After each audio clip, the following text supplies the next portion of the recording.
Welcome to another episode of the Beyond February podcast, where we highlight the change makers making a lasting impact in Montreal. Today, we are excited to have Dr. Sabrina Jafralie, a leading voice in education, diversity, and social justice. With over 20 years of experience as a teacher, university lecturer, and diversity specialist, Dr. Jafralie is dedicated to promoting racial and religious literacy, equity, and inclusion in both classrooms and communities. As a passionate advocate for Black Lives Matter and a recognized expert in diversity education, Dr. Jafralie has received numerous accolades, including 5 Blacks Activist of the Year. Through her work, whether in schools, at conferences, or in the media, she's helping drive important conversations about justice, community building, and the power of education to create real, lasting change. Welcome, Dr. Sabrina Jafralie. So Sabrina, thank you so much for being on the Beyond February podcast. How are you feeling today? I'm great. Thank you for having me. I appreciate the invitation. Awesome. Thank you. We're happy to have you. So let's jump right in. So your work spans so many crucial areas, which mean education, anti-racism, religion, literacy, and diversity. So if you had to explain your mission in a single sentence or word, how would you describe it? That's a great question, actually. Something I think about. I suppose if I had to sum it up in a sentence, it would be being a drop in an ocean that requires change. I like that. Yeah. I like that. That reflects and resonates a lot. I love that. So you've been an outspoken voice for Black Lives Matter and racial justice. What is it about the Black Lives Matter movement that resonates so deeply with you? And how do you see its evolution in Canada, particularly here in Montreal? Okay, so those are 3 big questions. So let's talk about why Black Lives Matter for myself. Yes. I think I'll start up a little bit about my background. My mother, who recently passed, was Afro-Nova Scotian. Okay. For people who may not know about Nova Scotia and its history, and its juxtaposition to Canada and Black Canada, I would arguably say that we are probably the most Indigenous Afro-Canadian population. And so I was raised very much understanding my culture being Afro-Nova Scotian. It's a very strong culture in Canada. Very similar maybe to, I'm thinking of like les francophones qui habitent en Nouveau-Brunswick. Like we have that strong Canadian culture. Yes. So I was very much raised understanding my roots as an Afro-Nova Scotian or a descendant of an Afro-Nova Scotian. So when I say Black Lives Matter, to me, that's evident. Of course. Right? That's who I am. Despite being half Indian, I'm raised by a Black mother, so I identify primarily culturally as Black. Yes.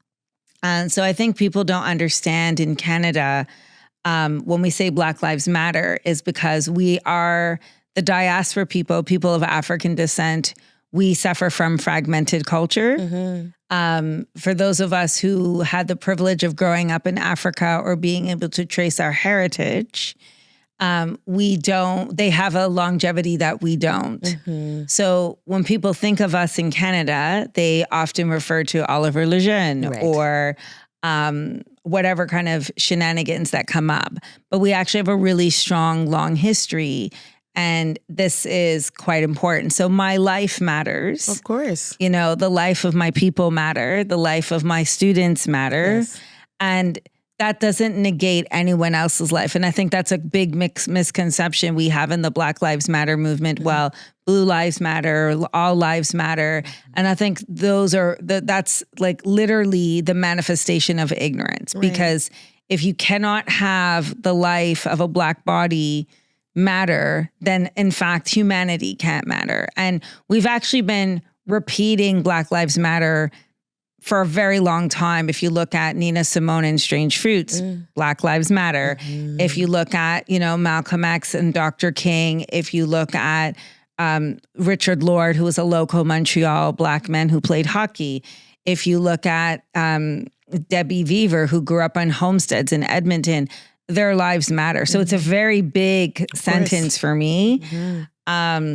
And so how do I see it? Your second question was revolving around... Evolving in Canada and Montreal. We'll leave Montreal. Evolving in Canada, I think this is a partnership that is required from both people of African descent and Canadians who are not of African descent. I think we have this hidden gem, which I think some of us are starting to unearth, about how much Canadians have contributed to this country, or Black Canadians. For example, I'm recently celebrating the launch of afroheritage.ca, which is a project that I built, building testimonies and interviewing people of African descent across Canada and their stories from Halifax to BC. And so that to me is Black Lives Matter, like looking at it, knowing that we're part of the very fabric that was weaved in this country. I always find it interesting when people say, oh, I'm Canadian, and they ask you, like, where are you from? But no one says, oh, you're of Italian descent. Where are you from? Right? And so that evolution will be a struggle in Canada. We do see the globalization, the rise of the right wing coming. And I do think that's a response to not having a dialogue with people. So I do think it will be a struggle, definitely, because Black folks are not a monolith. We are not the same, and we all have different perceptions and different experiences. But one thing that remains steadfast, unfortunately, is this downplaying and downgrading of Black bodies and Black lives alongside Indigenous and missing and murdered Indigenous women and Indigenous communities. But we don't have to be in competition. Exactly. And that's something that I definitely see. That's a very colonial way of doing things, is putting people against each other versus us collaborating. Right. Now, Quebec. Yes. Quebec is very interesting. In what way? Quebec has its own narrative running, and we don't have a place in that narrative. So Quebec's history is built on some very powerful themes. It will be very interesting to see how Black Lives Matter unfold here in Quebec, because there is a lack of acknowledgement, despite the recent ruling that, the Montreal police, in fact, have demonstrated high level of profiling, which in fact people know the Montreal police are actually under the governance of the city of Montreal, which in fact means that the city of Montreal is also responsible for a level of racial profiling. Right? So if people really need to break that down. Of course, yes. But that narrative doesn't suit the political narrative that is dominant. Right. And so for those of us who are on this land and the land of the Kanakahagas, we will have to ensure that we find a way for that narrative and that vein to come through in a way that also acknowledges the insecurity of French language. The two cannot exist. They must exist at the same time. Let me rephrase that. If we want to perpetuate Black Lives Matter because we know we matter, we also have to understand the narrative of those who are oppressing us. And I am going to say that on air, it is an oppressive regime, but I understand the oppression. Doesn't mean I agree with it. I understand it. Okay. So yeah, that's a long answer to your question. But it was a good answer and a real answer and a powerful answer. And with over 20 years of experience as an educator, what do you think has been the biggest shift in how racial and religious diversity is addressed in schools during your career?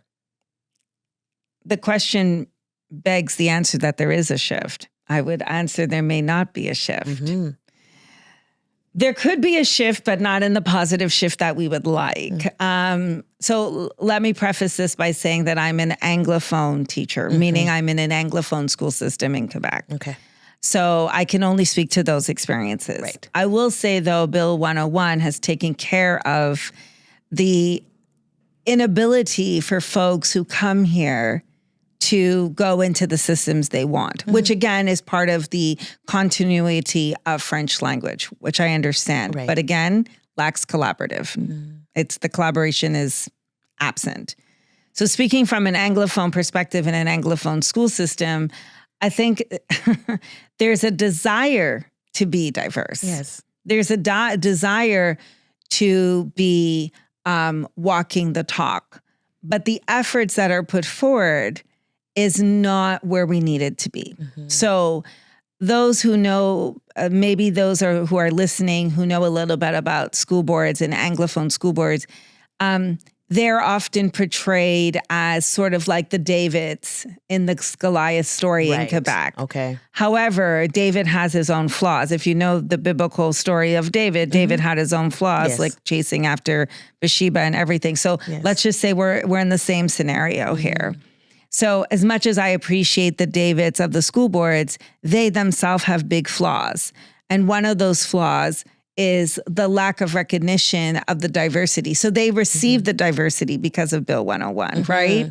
So Bill 101 means, for people who may not understand, that people who come to Quebec who have no English heritage, have no English eligibility, must go to a French school. Yes. So I have English eligibility. My children could go to an English school. I was educated in English, right? So you naturally inherit this particular population in the school boards. But what are they doing with it? Am I not saying they're not celebrating it? What I'm saying is that that's where they'd like to stay. It's that we celebrate Black history. What do you mean? We recognize Ramadan. Oh, we can sprinkle in orange T-shirt days. But I would call these very performative, high-functioning check marks. If you truly want education to change, then it must mimic what society should be and be bold enough to take that decision. I'm lucky enough to be at a school, and I'll say it on air. Everybody knows I teach at Westmount High School. I'm lucky enough to be at a school that has created space for people who are radical. People would call me radical as myself. Right. I believe that students need to be critical thinkers. Yes. They do. This is absolutely what they need to be. So we're not just into celebrating Orange T-shirt Day. I want them to write land acknowledgements. Of course. I want them to understand. I want them to pronounce the names correctly. We talk about Black history outside of February. I want you to look at Canadians, not Americans. We love to throw the Americans in. I want us to look at African kingdoms. I want us to look at African countries. I want us to look at religious literacy and what people deem as cults and what makes them cults. I have that space at my current school. Unfortunately, I wouldn't say every school has that same courage or space or creates the space. So I'm not sure if there's a shift. Okay. Rather, a surface, performative, high-level functioning check mark. I love the honest answers. I really do. Yeah, No I can't sugarcoating. And I think that's important. We have to actually speak facts. We have to. You know what I mean? Sugarcoating it is not going to get us anywhere. And if it doesn't grow and it gets choked, I've done my job. Exactly. And you have to be happy with what you've done. Exactly. Right? That's it. Given the challenges of diversifying curriculums, what are some practical steps that teachers and educational leaders can take today to ensure that students are receiving an education that truly reflects the diversity of their communities? That's a great question. So let's start with educational leaders and teachers. Before you even delve into this, go and figure yourself out. Yeah. I like that answer. 100%. Bias training, educational training, historical training, and impact training. So let me break that down. Everyone has bias. I have bias. I hold them, but I also actively work on them every day. Yes. Students sugar me, so I have to work on them. And students, like I said in the beginning, I have more forgiveness for them. But when you're a teacher, you have this massive responsibility of passing on information. And so being bias aware is not just for pedagogical diversity, it's for everything we do. Okay. Teachers have massive impacts on students, right? Massive. They make or break the day. Educational leaders, how about you become a teacher first? It is utterly irritating to me to have governments in place, ministries of education, who have never touched a classroom. That is it's a pet peeve of mine, actually, because you don't completely understand the challenges we face. Right. And if you're not, okay, so maybe you don't have to be, but you need to understand how education works and what truly affects a teacher and their ability to pass knowledge down. And so I have this thing where I would like education to be free from political influence because every 4 years when our government changes or does not change, they bring alongside their value system baggage and they put it in education because they want to perpetuate those value systems to our students. Right. And that is a massive irritation for me as a teacher. So the teachers need to go to training. Education needs to be free from political influence. It can't be completely free, but it's got to be balanced. Creating so let's go back there. So the teacher needs to figure out what their bias are. Yes. First and foremost. Okay. You've just got to figure it out. And that doesn't mean knocking on the door of a racialized teacher saying, hey, can you help me with my bias? No, thank you. You got to figure it out. There's racial exhaustion for us. That's real. That's it. Figure it out. Yeah. There's implicit bias tests done by Harvard. There are many things that you can do. So that's one. Give yourself some grace and compassion and give yourself the ability to fail and recover. So as a teacher, I fail all the time because they drive me crazy. And sometimes I'm having a bad day because I'm a whole human being. Of course. Right? Who makes 350 decisions a day as a teacher. Right. Every second as well. Every second. Right. And there are kids who I love, and there are kids that I'm like, why are you talking to me today? That's the reality of a teacher. Yes. So it is important for me to remind myself and my fellow educators that we are not the full fountain of knowledge. We have the ability to make a mistake. But what's important for kids to see is how you recover from mistakes. You cannot avoid making mistakes. It's how you recover from them. An example, if a teacher's reading a book and the N-word's in there and they say it, acknowledge what you did, recover from it, and do better. Right. Right? Don't double down on your mistake. Exactly. Because that's when people like me come along and be like, what are you doing? Double down on your mistake. Figure out, look at the diversity of what you are doing. So in English class, for example, I work with a fantastic colleague who diversifies her reading list, who looks at, things like the kite writer, Indigenous writers, Afro-Canadian authors, right? And create assignments that allow that diversity, right? Allow us to look at different people. It's difficult in Quebec because we teach to curriculum, meaning there are subjects like math and science, English and French that have exams. But that doesn't mean you can't be diverse. Exactly. And so, for example, in history, it's probably one of the more rigid ones where you teach to the test. Right. And you teach for Quebec and they need to pass it in order to graduate. That's correct. But that doesn't mean you can't supplement it. And teachers are overworked, so that can be quite difficult. But it doesn't mean that you can't supplement it. You have websites like, you have Overture with the Arts, you have Afro Heritage, you have Dorothy Williams. It's not like it's not out there, right? So the question is, and here's the other thing, you know how you eat an elephant? One bite at a time. You don't need to implement every single thing. We're not putting the whole pot and kitchen and everything. One thing. Yeah. One thing at a time, one step at a time. I believe you or not, the kids will totally appreciate it. I think so too. Other thing, and always check your bias. It's very important. It's not like, I've checked it once, I'm good to go. No, you have to keep checking it. For each subject, math, there's such thing as ethnomathematics. And how we look at, the problem solving, the names of the people in the problem. That's right. Yes. Right? Does it always have to be Sally and Tom? Exactly. That's or it. Sophie and Gregoire. It could be, Fatima and Kamal. Right? These are sprinkles of diversity. That's true. Right? I like that. In science, you can look at, the science of Indigenous folks. Right. You can look at the science of African Canadian inventors, right? Right. So there are many ways to diversify things. I do understand the argument that teachers don't have time, but at the same time, what would you like your student to leave with? That's very important for me. What do I want my student to leave with when they're done with me for a whole 195 days? Right? I have the ability in my subject to be as diversified and broad as I want. Right. But like I said, as the science teacher, you have that opportunity.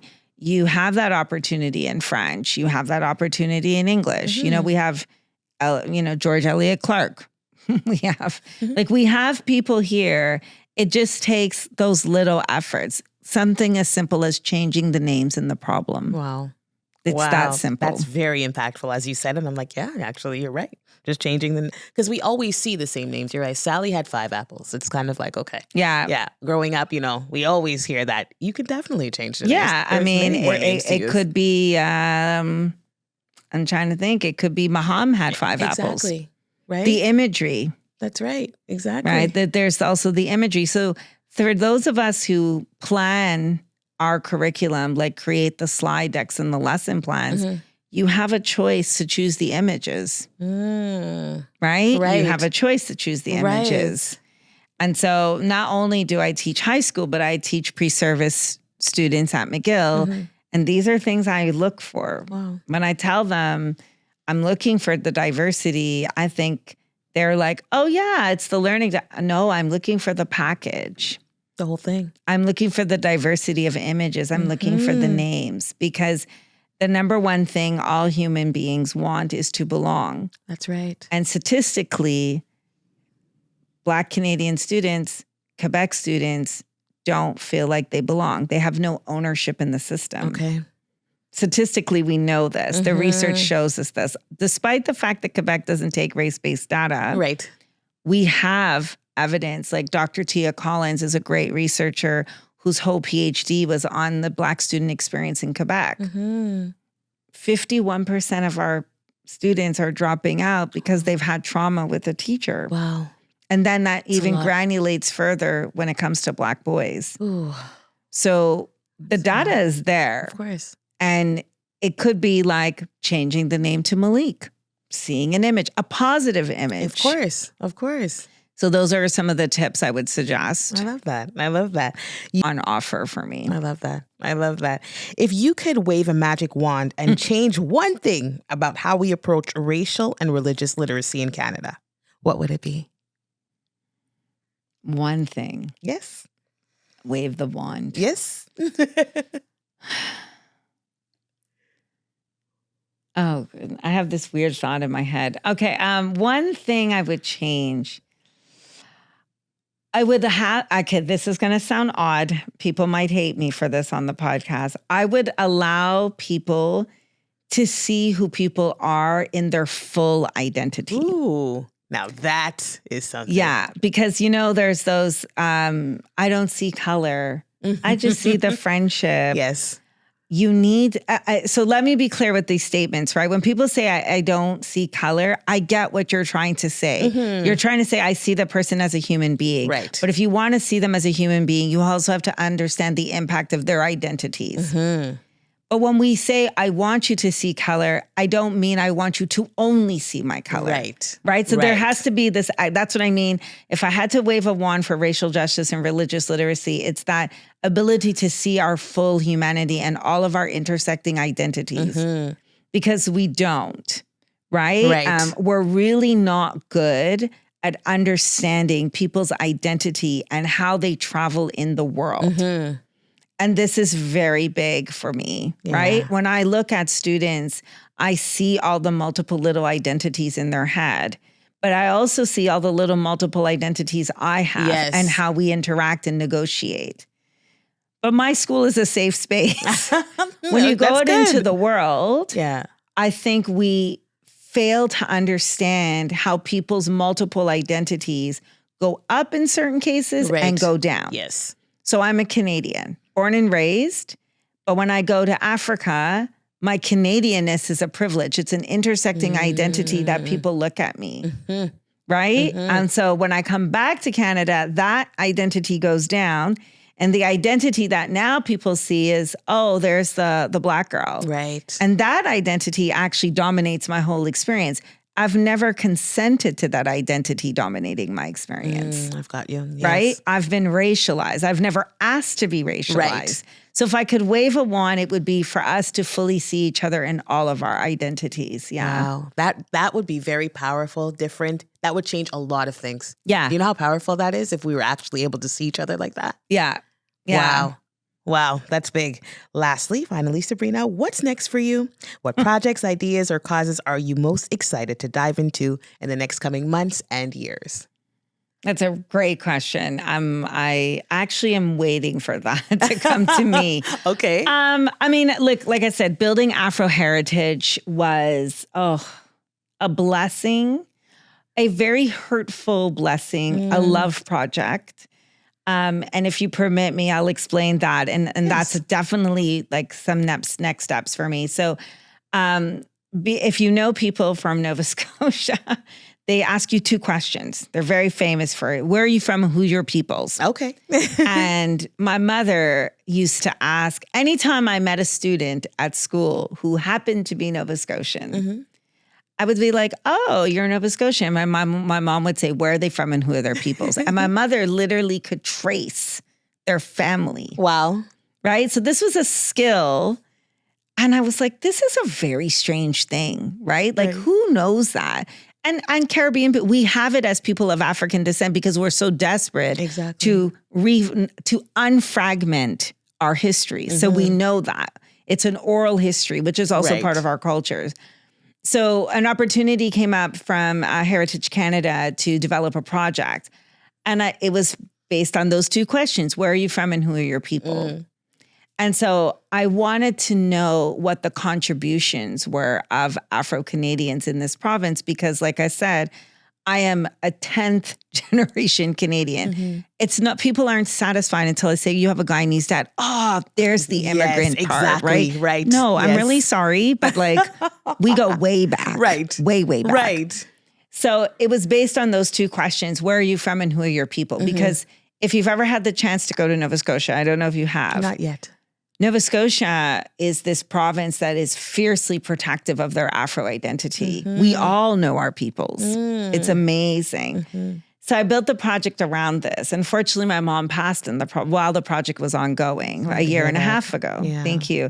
And so that's what I mean. It became a labor of love, but a very hurtful one because she wasn't there. But what I realized about people of African descent is that we are griots. And so griots, for people who may not know on the air, are West African storytellers, musicians. We're carriers of knowledge. And that's how the project developed. My mother was a modern day griot, which is why she knew who everybody was. And in fact, she had passed the gift down to me. But my memory isn't like my mother's. I still don't understand how they all know that. And this is the question I needed to figure out. So I met Mr. Rowland from the Cherrybrook Black Community Center. And I said to him, I need to know, Mr. Rowland, how do all the Afro-Nova Scotians know each other? And he's like, oh, it starts with 9 families. And he plotted how each family has the other families. And I was like, okay. Now I get it. So when someone says to me, you're a carvery or state, now I understand how some of the Afro-Nova Scotian griots, the modern day griots, know how you're related. Got it. So then I took the show on the road. I had a brilliant team. We went to Calgary and Edmonton, met Black homesteaders who came from Oklahoma, $10 in their pocket, bought land in Alberta. Alberta is cold as I can't even say the word on air. That's fine. Right? They take a bus. There used to be a bus from Oklahoma to Alberta straight. They advertised, the Canadian government advertised in Oklahoma, you could buy land for $10. You had to build it. You had to grow. I don't even know the right words, but you had to do it. And these Black families packed up, got on a bus, went to cold Alberta and built these magnificent communities like Kempsey, Amber Valley, massive communities, Indigenous Black Canadians. You go to BC, everybody knows about Vancouver and Hogan's Alley. Right? People don't know about Happy Valley, Victoria.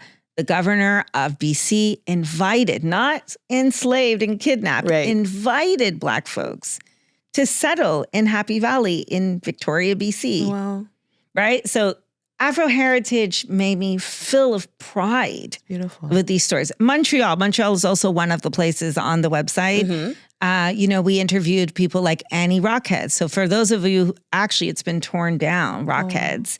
It used to be on Peel and St. Antoine. Okay. It used to be a club. Jazz singers. Yes. Sarah Vaughan, folks who had been there. Right. Sang there. Union United Church. Yes. Right? Right. We had Miss Anthony speak for Union United Church. We had, Mr. France talk about the Haitian community. Yes. So this Afro heritage put a light under my fire in my grief to honor my mother, to honor these modern day griots who are literally carrying the flame for us in Black Canada. And it's not just Black Canada. That is Canadian history. Right. Right? That is Canadian history. Right. And so that website became, I suppose, my second husband. My first husband would be like, oh my God. But when you go to this website, Trish, it is, I often refer to it as the Costco of Black history. Hey. I curated every Black presence across Canada. You can go to the site and click on a province and you will find our contributions and the territories. Wow. Everything. Okay. Because as a teacher, we're always like, where do we find this information? One site. Click it, you'll find it. That's it. BC, Alberta, Saskatchewan, New Brunswick, Nova Scotia, you'll find it. I curated those sites personally. I love it. So that I'm excited about continuing. Great. I've only had 5 provinces. And as you know, we have 10 provinces and 3 territories. Yes. So I would like to continue that. Yukon has Black. It's Wow. I wouldn't go in the winter, but Of course not. Northwest Territories, Yukon, Saskatchewan, massive Black contributions to Canada that I'd like to see happen.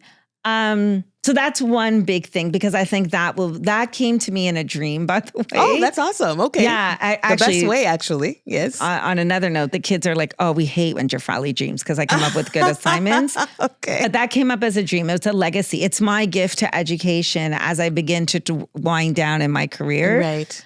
On a personal level, I think secretly I'd like to win the Governor General Award for teaching. Ooh. I think it's well deserved, actually. That dream kind of died when my mom passed. I wasn't really interested, but now it's starting to make a comeback. I have no desires to ever be a principal or vice principal. Okay. Ever. I love the honesty. Yes. No, I have no desires to do that. But I do have a desire to be a game changer That you are, in the though. curriculum. Yeah. I would love to build. My husband often says like, "Oh, you should open up a school," but that's administrative. I don't like that. Right. But when I think of Afro heritage, it really brings together everything I really love: the education, us, and I would like to take that on the road to Africa. Okay. But you know what? I think you're on your way. To be honest with you, like you said, little steps, you know what I mean? You got to start somewhere in order I got to get the other provinces. You know what I mean? In order to start, implementing it everywhere else. So I think you're on your way and I think you're going to win your award. And I've never applied, actually. I've always been like, little steps. You said it. I think I'm taking your words and giving that back to you. Little steps. No, Afro heritage is a big part of my life. And I want to be clear about something. I'm not taking the platform to promote Afro heritage. Right. I love Afro heritage because it is the Costco of us. Okay. You can find us. Yes. And I don't own it. It is my gift to us. Right. And it is also that tool to teachers to say, oh, look, you can go to the website and you're good to go. Exactly. Right? So I will host any other sites on Afro heritage. So it's not a promo tool. For me, it's us. Exactly. It's us in Canada. And that's very important to me. I've met the most incredible elders. Wow.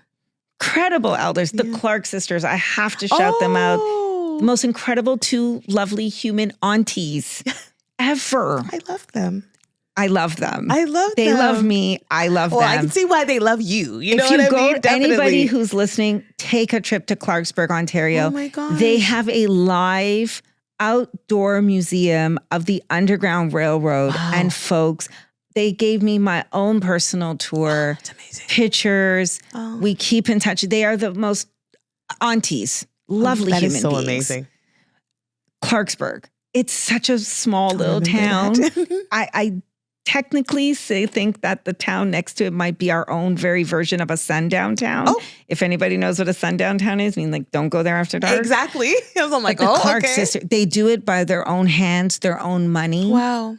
But it is 12 acres and they have stations of the underground. It is magnificent. We have it on the site. Magnificent, but you've got to go to see it itself. That's awesome.